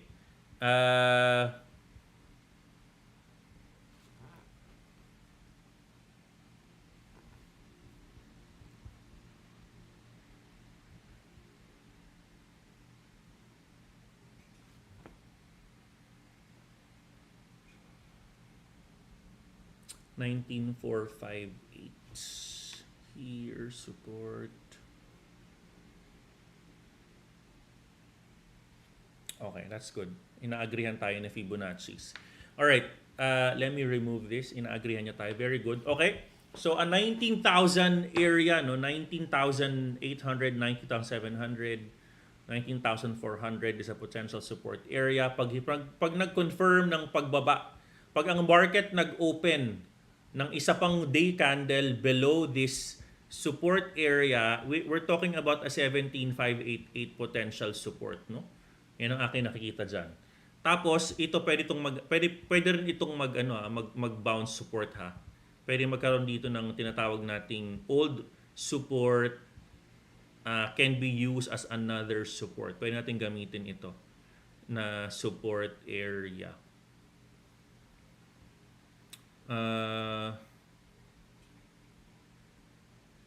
So here, 17,000, no, dalawa, no, 17,000 area.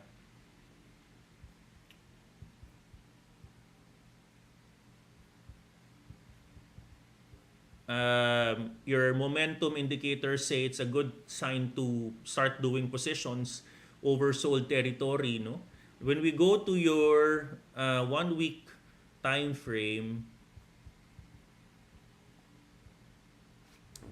RSI is in one of the lowest territories. RSI weekly. MACD is on a good sign, no? At least yung selling volume di na sobrang laki, unlike before. It's actually minimizing already, no? So good sign yan. Good sign for momentum indicators, but of course these are just indicators. We're going to wait for the market to confirm, no, by means of the confirmation candles kung talagang tapos na tayo sa gera o hindi. Okay? So, again, if you're asking me, can it still go down below 19,822? There's always a possibility. A 17,588 can become your initial support area. If you're going to ask me what is going to be our next support area, kukunin natin itong area na to, yung previous high natin on 2019, no, around within this area, 13,000. Nakakatakot, totoo lang, no? At kung natatakot kayo, hindi kayo nag-iisa because the entire market right now is fearful, no? So, but again, babalik tayo dun sa sinasabi natin, is it a crisis or opportunity? The answer is if it will become a crisis if you are all in, no? Wala kayong portfolio management, no? At wala kayong cash ngayon. But if it becomes an opportunity to catch a very discounted price if you catch it at this time. Now, let's talk about let's do one more raffle before ako mag-wrap up ngayon, no? Actually, isa na lang pala yung raffle natin.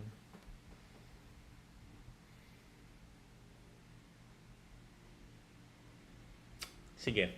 Last na lang itong raffle natin. Pero before ako umalis, no, isabihin ko lang sa inyo that there are other stable coins na bumibitaw ngayon, no?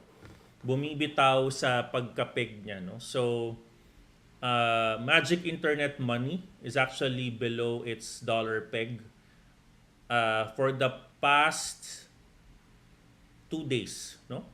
For the past couple of hours rather, no? Bumitaw ito ngayon. Magic Internet Money is another stable coin, no? Another stable coin.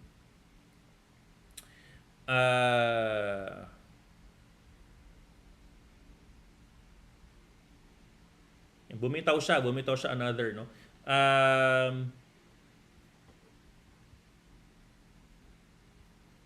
Another one, yung current market cap niya, maliit lang naman, around 1 billion, maliit lang naman. Another one na bumitaw is GYEN, no? Gien, no? Obviously, from the word yen, maliit lang naman yung market cap niya, pero bumibitaw na to matagal na, no? Yung kanyang depegging. Dito nagkaroon ng kaso si Coinbase, kinakasuhan siya ngayon sa States. Okay, FYI lang yan, guys, ha? Ano pa ba? FYI ko sa inyo.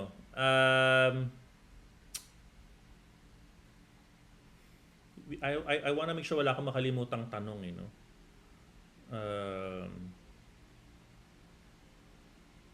How did I come up with my strategy? Good question. Alam mo, it's a product of being in the market. Ang dami nating nasubukang system. But, you know,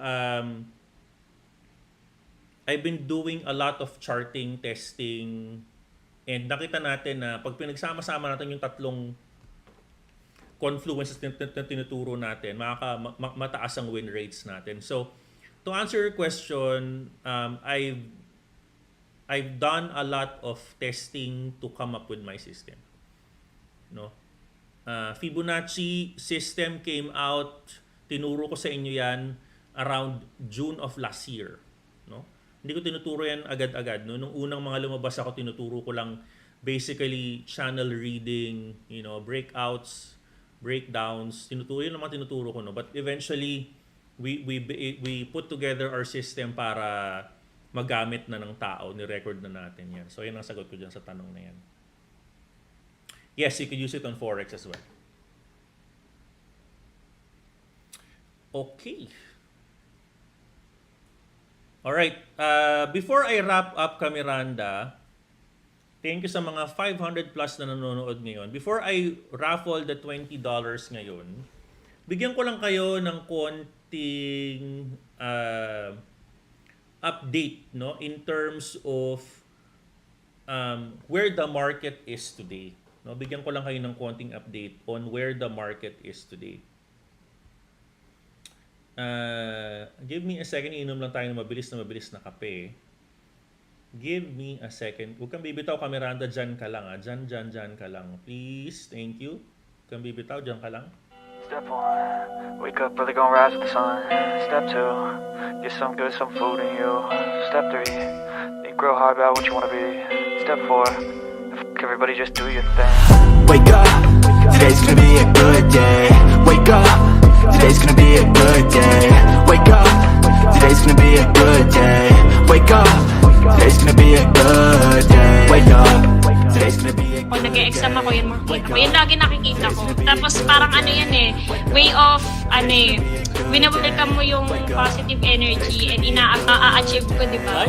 Simple lang dahil bukod sa pagiging profitable at proven and effective ang Miranda Miner trading system, napakarami mong pwedeng matutunan kay Coach Miranda Miner na hindi mo matutunan sa ibang mga mentor. Ako po kasi talagang ang hinahanap-hanap ko yung one-on-one coaching.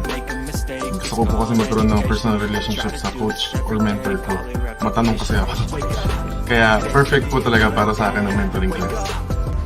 Mapapolish mo talaga yung skills mo as a trader at kung anong types of trader ka. Para dun sa mga taong nagdadalawang isip o natatakot na subukan yung crypto trading or alamin yung crypto trading, nahandito ang Global Miranda Miner System para i-provide sa inyo ang mga necessary data in a way na mas madali nyo siyang maiintindihan. Sometimes I'm high, other times I'm barely breathing though. I always gotta fight and hide from the demons.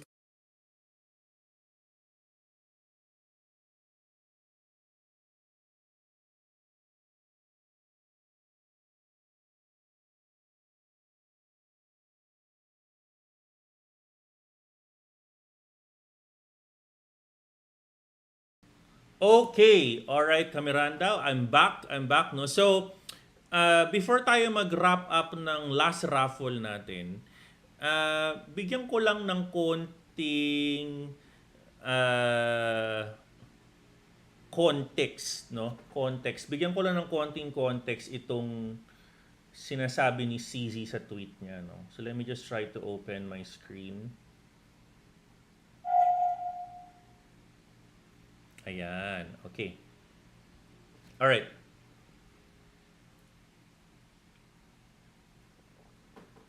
So sabi ni CZ dito, how do you see this market, no? Number one, sabi niya, I don't know, it's my third cycle. Yung unang cycle, 2013, Bitcoin was actually down from $1,000 to $200, no? In 2017, it was down from 20,000 down to 3,000. No? In 2021, 68,000 down to 20,000. So, sabi niya, I'm not good in TA, but do you see a trend? No? I would say, Miranda, as a trader, you know, the very best action that you could ever do on this market is, I want you to not get hyped or not get influenced by anyone at this point, no? Ang gusto kong gawin mo, Miranda, is get educated, no?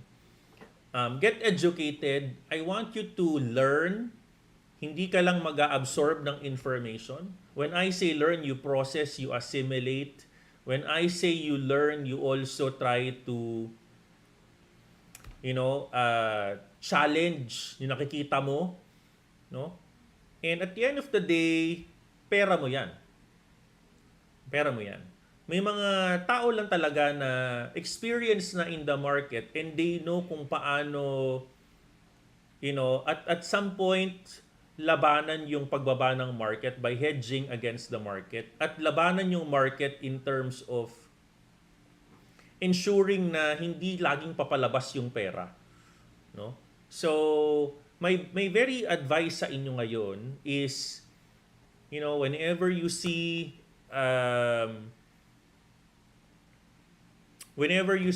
the market is indecisive, when the market is fearful, the market is raising a white flag, capitulating. And then the more that you need to, you know, the more that you need to educate yourself and learn. No, may mga panahon na you don't need to necessarily participate on this market. Pwedeng gamitin mo itong pagkakataon na ito na mag-aral, aralin mo yung pangasikot-sikot ng cryptocurrency, mag-virtual trades ka. Pahinga ka, get out of this market, balikan mo pag nag-stabilize na, 3 days, 4 days, 5 days, 1 week, 2 weeks, balikan mo, tapos ihanda mo yung pera mo, pag nag-stabilize na, nagkaroon na ng mga trend breakouts, then doon ka na pumasok. No? Wag natin kalabanin yung market. If the market is actually on a downward trend, then let it go on a downward trend. No? Walang may alam ngayon until where this, even CC doesn't know. Sabi nga niya, wala akong crystal ball. No one understands. No one knows where the market will bottom. We can only use our tools and charts to tell us ano yung mga considerable areas that we can use. No? Medyo sobrang haba ng show ko ngayon. Pasensya na kayo, I'm not gonna be able to chart any other coins except Bitcoin. But at this point, uulit ako doon sa sinabi ko na how do I manage my portfolio? 50% cash, no? Or 70% stay liquid ka muna. Use some of your cash on altcoins. Use some of your cash on altcoin trading, no? Use some of your funds or positions on altcoins trading at this point. Okay? All right. And then, magtanong. Tama yung ginagawa ninyo. Find your trading community. Magtanong. You know, walang crying baby gets the milk. If you're wondering if I am losing, of course, guys, ako, naka-net loss ako ng portfolio ko ngayon. Lahat naman lahat ng tao ngayon, net loss, no? Especially if you're a hodler of Bitcoin. Siyempre, kahit paano talo ka pa din. Kasi nga, you're hodling coins dahil nade-devalue siya. Pero, ito yung kagandahan na yung iba sa inyo, yung presyo ng Bitcoin nasa 47, tuwan-tuwa ako nun, sabi ko sa inyo, nakabili ako ng 17,000, 18,000, diba? Nakabili ako ng 19, nakabili ako ng 25, nakabili ako ng 30, ng 33. O, di pataas naman. Diba? Pataas naman yung coin. Nag-appreciate naman. Doon ka naman yung kikita ng pera. But at this time when the market is indecisive, not just the regular market, the bigger market is indecisive, not just the crypto market, no? You need to remember S&P already entered the bear market territory. It takes around 13 months for this to recover. Wag nating isipin na next week magre-recover na agad ang market. That's way far to happen. That's way far to happen. We are already on the uncharted territory. Ang pinakamaganda na dapat mong gawin during this time is of course to study and learn. And more importantly, parang blind leading the blind yan eh. You need to make sure na merong nagigiya sa'yo. You need to make sure na meron kang nakakausap. Meron kang nakakaututang dila, sabi nga nila, no? At meron nagcha-challenge ng mindset mo. Lahat guys, even institutional companies right now are getting liquidated. So walang exemption ngayon. Lahat ng tao natatalo. Especially if you are into long-term hodling. So, if you can stay away with the market, that's okay. Pwede kong sabihin sa iyo yan, di ka pa sanay sa ganitong market. But this market is a cycle, no? This market is a cycle. Huwag mong ipaubos yung pera mo because that can result on you forgetting crypto. Sayang naman yung exposure mo, no? Take it easy, dahan-dahan ka lang at again, hindi forever na ganito yung market, no? 2013, 2017, 2021 nag-recover kahit papaano. In fact, maganda pa nga yung recovery pataas palalo. Again, at the end of the day, this is a speculative market. Okay? All right.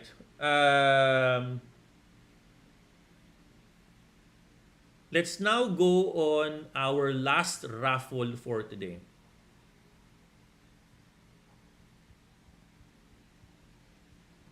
May nagtanong, ano ang title ng portfolio ko? What doesn't kill me make me stronger?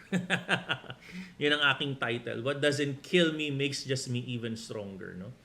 Kailangan nyo maramdaman itong market na to. Kasi dito mo masasabi, you get tested not on the bull market. No. You get tested on the bear. And whoever stays on the bear will have a very good life on the bull. If you only stayed with the bull market, okay. Pero this is where you get to test your limits. Dito mo hasain yung sarili mo.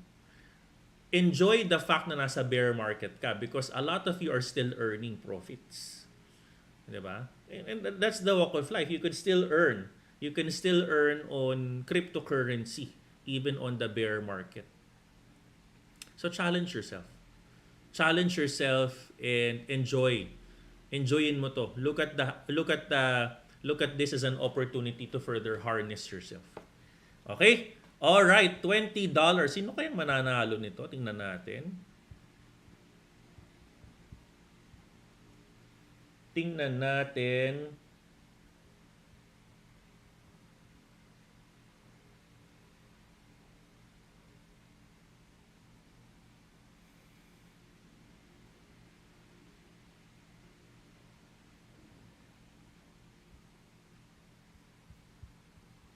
Okay, type number 1 kung tingin mo ikaw mananalo ng $20. Na natin to, guys.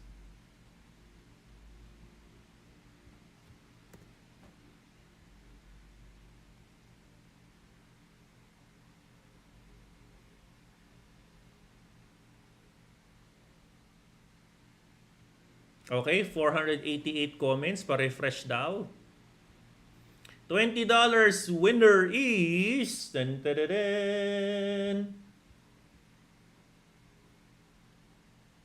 Eser Babata Jr. Babata ka talaga sa malalaman mong panalo ka. Eser.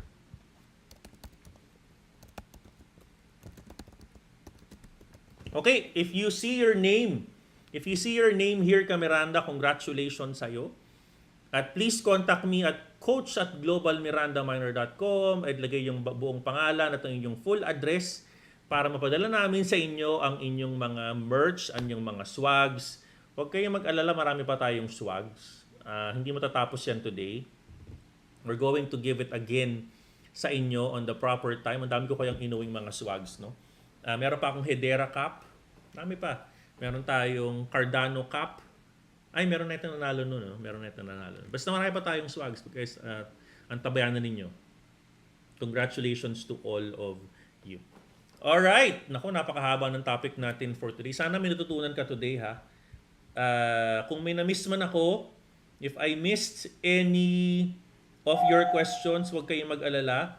If I miss any of your questions, bubuhayin po natin ang ating AMA ulit-ulit. We're going to revive our Ask Me Anything thread ulit-ulit para makuha natin yung mga questions ninyo at masagot natin yung mga tanong na hindi nyo you still don't understand, no, in the cryptocurrency world. And I hope that nagkaroon kayo ng konting realization on what to do on your portfolio today. No, what to do on your portfolio today. That's my role to help this community. That's my role to help you. At if you still would like to learn, about our system, please don't forget to visit us in www.globalmirandaminer.com. Take a look at that and take the beginner course, no? Para malaman mo yung sabi kong systems dito. And you can actually earn while during in the bear market. Okay? Maraming salamat to all of you. I appreciate all of you being here. Salamat sa mga nag-super chat. Nakita ko yung pangalan dito. Thank you to all of you. Maraming salamat. Batiin ko nga lang sandali. Sino ba to? 823 Cisco. May isa pa. Kanina. Biglang lumabas eh. Salamat sa inyo. Crypto Newbie. Salamat. Salamat sa super chat. Alright. Kamiranda, maraming salamat sa inyo. God bless you. Tanong lang kayo. Meron akong thread na meron dyan sa Facebook, in Discord, and in Twitter. If you would like to ask me any questions, feel free to put your questions there. On our next Ask Me Anything live, we're going to answer your questions naman. Pinabati ko lahat ng mga moderators na nandito. Maraming salamat, Kamiranda. Si Bry, si A3rd, maraming salamat. Reniel, maraming salamat. Sa mga members, yung mga green ang pangalan, maraming salamat sa inyo. Kay Uwo Crypto, salamat. Charlie Alcover, Stephanie, salamat. Sino pa ba yung mga green yung names dito? Raymond, salamat. Nelson, Tom Halbuna, salamat. Kenneth, Ivan, salamat. Raymond, John Carlo Kamay, Ivan, and sino pa ba? Castor Troy, hello. Crypto Newbie, thank you. Harleen T, Lia Bongato, Lorenzo Manaloto, salamat. Charlie Alcover, Harold Lianto, Ralph Reuben Prado, Harold, Charlie, salamat. Jesus Lim, Eunice Vizcara, lahat ng mga hindi ko nabating kulay green ng pangalan, maraming salamat. At sa mga kahit hindi green, maraming salamat din sa inyo. And God bless you, Kamiranda. I hope you've learned something today. Congratulations to the winners of our raffle. And I'll see you tomorrow sa ating Father's Day Live. Kasama natin ang mga tatay sa Global Miranda Miner community. We're gonna be talking tomorrow kasi in 1 hour Father's Day na. Alright? Maraming salamat sa inyo, Kamiranda. Salamat po. At God bless all of you. And I'll see you tomorrow. Thank you, guys. Salamat.